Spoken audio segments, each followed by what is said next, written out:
Hello, this is Colin Liddell, and this is the Shortpod, a brief and succinct podcast commenting upon the events and issues of the day. And today it is the 6th of May, 2023, aka Coronation Day in the UK, okay?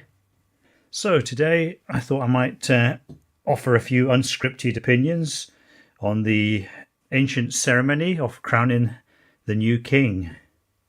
Firstly, the thing that stands out most is that the coronation, the ceremony, all the pomp and glitz, all the bling and brouhaha, it gives Britain a much higher status in the world than it otherwise would have.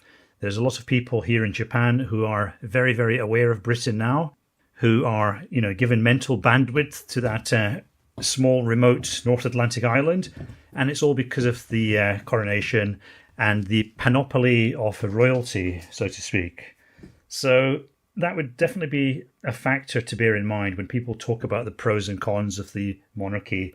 Yes, it is a bit silly, it is a bit old-fashioned, it is a bit medieval and archaic, but on the other hand, it does attract the tourists, and it does raise Britain's profile in the world. So that's definitely on the pro side. Now, the other thing that stood out was how old Prince Charles is. I think he's about 74 or 75. He's the oldest person to be crowned a British monarch. I can't think of anybody who's remotely the same age who became king. Historically speaking, most people became kings quite young, in their 20s and 30s. Probably there's a few in their 40s and 50s, but this guy's in his 70s. And we're not really sure how long he's going to stick around for.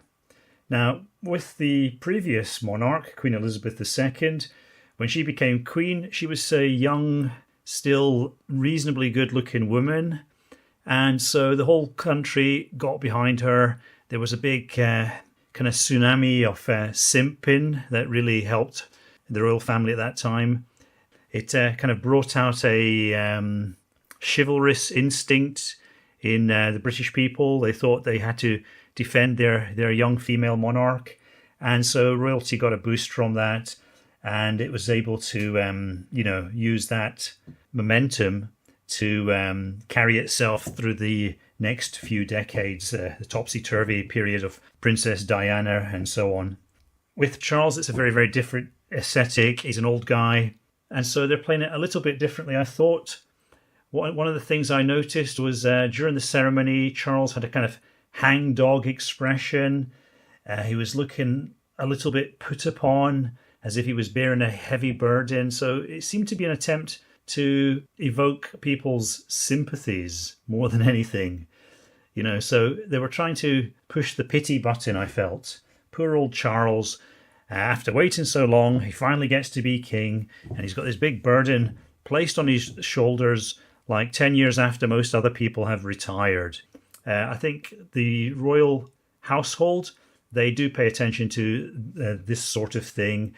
They do try to work out a strategy to maximize the appeal or to minimize the opposition to the institution of royalty. And I think these might have been conscious decisions, but they could be completely natural as well, because he is an old guy, and a lot of things are less contrived than people think they are, although people do have a hunger to find ready explanations for this, that, and the other.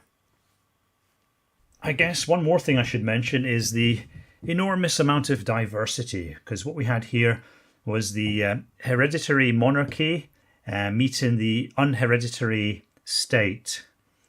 We had a ceremony that emphasized all the diversity, and of course this is again something else that reinforces the monarchy, because Britain has, in the more than 70 years since the last coronation, Britain has become a less organically unified country.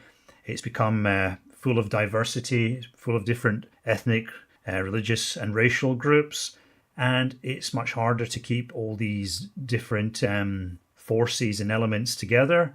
And the monarchy is clearly pitching itself as the key ingredient to maintaining unity. It's something that can appeal to Muslims, to Sikhs, to Jews to blacks and whites and this, that and the other. So the monarchy is basically sending Britain a blackmail note saying, if you fuck with us, if you get rid of us, if you go all Republican on us, then you're going to basically be sawing off the branch you're sitting on, because only the monarchy can keep all this diversity unified. Anyway, that's my brief take on the coronation of Charles III. Long may he reign. Over and out.